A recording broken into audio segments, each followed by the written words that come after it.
Hoje eu quero lhe fazer um convite à maturidade espiritual. No seguimento de Jesus, nós somos chamados a dar passos em direção a Ele. E esses primeiros passos, eles são marcados por inseguranças, vacilos e também imaturidade. Só que com o passar do tempo, essa jornada ela vai exigindo de nós, seguidores, passos e ações mais firmes, passos existenciais, rumo à vivência madura no reino de Deus.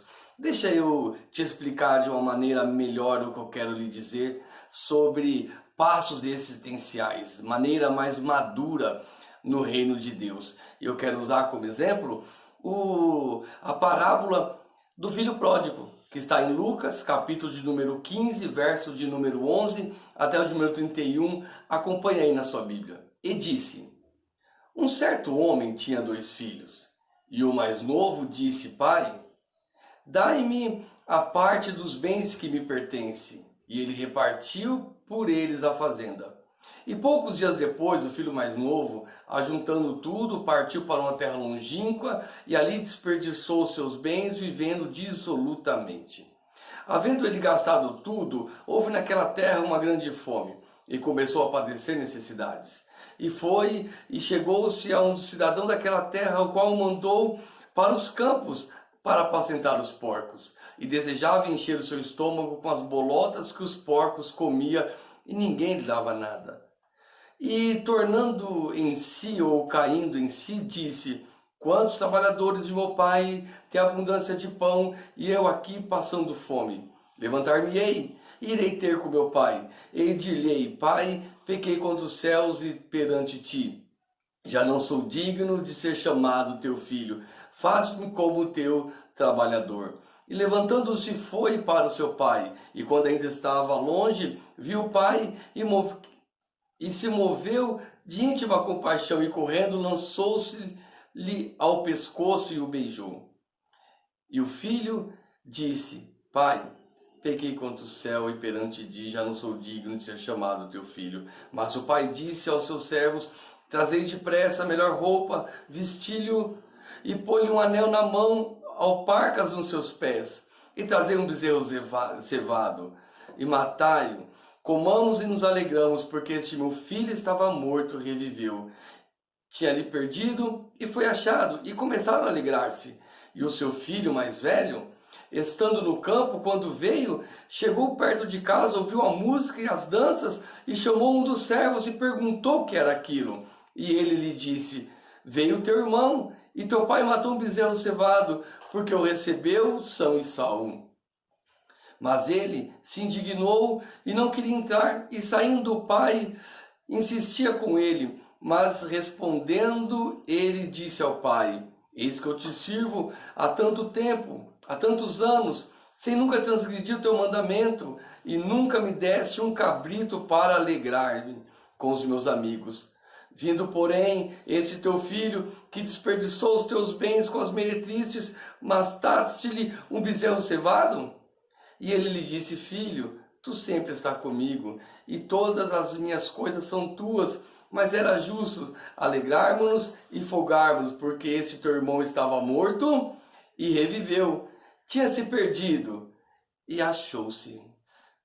O que é uma parábola? Bom, uma parábola é uma forma de falar sobre coisas profundas de maneira simples.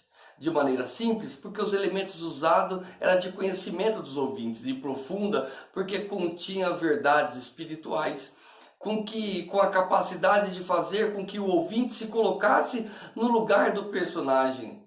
Bom, essa parábola do filho pródigo tem sido, se não a mais lida, uma das mais lidas em nossas igrejas. Só que, na verdade, a maioria das interpretações se diferem muito pouco, na maioria das vezes, ao filho mais novo, aquele jovem que se afasta, que sai, que gasta tudo, que quebra a cara, que cai em si e que retorna dizendo: pai, pequei, errei, me aceita de volta. Há também o filho mais velho, aquele que nunca saiu, nunca transgrediu e se achava no direito de não aceitar o retorno daquele que havia caído. O irmão mais novo é o imaturo, o inconsequente. E na maioria das vezes o mais velho é o egoísta, o de coração duro. E tem também a figura do pai, que nós aplicamos a Deus, aquele que acolhe o caído e ensina ao egoísta. Bom, nessa caminhada da maturidade espiritual, é bem verdade que nós muitas vezes somos o filho mais novo. Caímos, quebramos a cara, nos arrependemos, ensaiamos aquele discurso de arrependido, dizendo que errei, que pequei, nos perdoa. Mas também muitas vezes nós somos o filho mais velho, o irmão mais velho.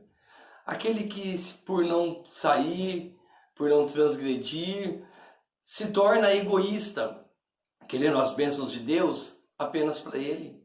Nos tornamos o filho mais velho quando, com o coração duro, não aceitamos e não nos alegramos com a volta daquele que havia perdido. Mas na maturidade cristã, há também espaço para o papel do pai, sem tomar o lugar de Deus, sem querer ser Deus, mas tendo dentro desse papel a capacidade de ser acolhedor, de ser aquele que estende a mão para aquele que está caído, que abre os braços para aquele que se perdeu, que se alegra com aquele que está retornando, que tem um tempo para poder conversar com aquele irmão mais velho, que também tem um coração duro sem o desprezá-lo, com o egoísta sem o jogá-lo para fora. Na maturidade cristã, nós temos a capacidade de ser o espelho de Deus às pessoas. Nós temos a possibilidade de as pessoas enxergar Deus em nós e em nossas ações. Quando nós chegamos à maturidade cristã, as pessoas conseguem enxergar em nossas palavras a palavra de Deus, em nossos abraços, o abraço de Deus, em nossos conselhos, o conselho de Deus. Então, nesse tempo em que nós sofremos tanto com essa divisão entre o filho mais novo e o filho mais velho, eu te convido a também exercer o papel do pai. E nessa parábola, Jesus nunca disse que era Deus, e é muito certo também poder aplicar a Deus esse papel, mas também é aplicado àquele que Deus escolheu para fazer a tua obra de cuidar de pessoas, cuidar de vidas. Então, dentro desta parábola, nós podemos perfeitamente ser como o pai, de se alegrar com aquele que caiu e Deus o levantou, que foi embora e retornou, e também ter um tempo para cuidar e ensinar e ajudar aquele que ficou e não tende às misericórdias de Deus. Então, meu querido, seja uma extensão de Deus, seja maduro o suficiente para abraçar os que precisam ser abraçados e aconselhar e ensinar aqueles que precisam ser ensinados. Maturidade cristã, você tem um papel fundamental nisso. Deus abençoe.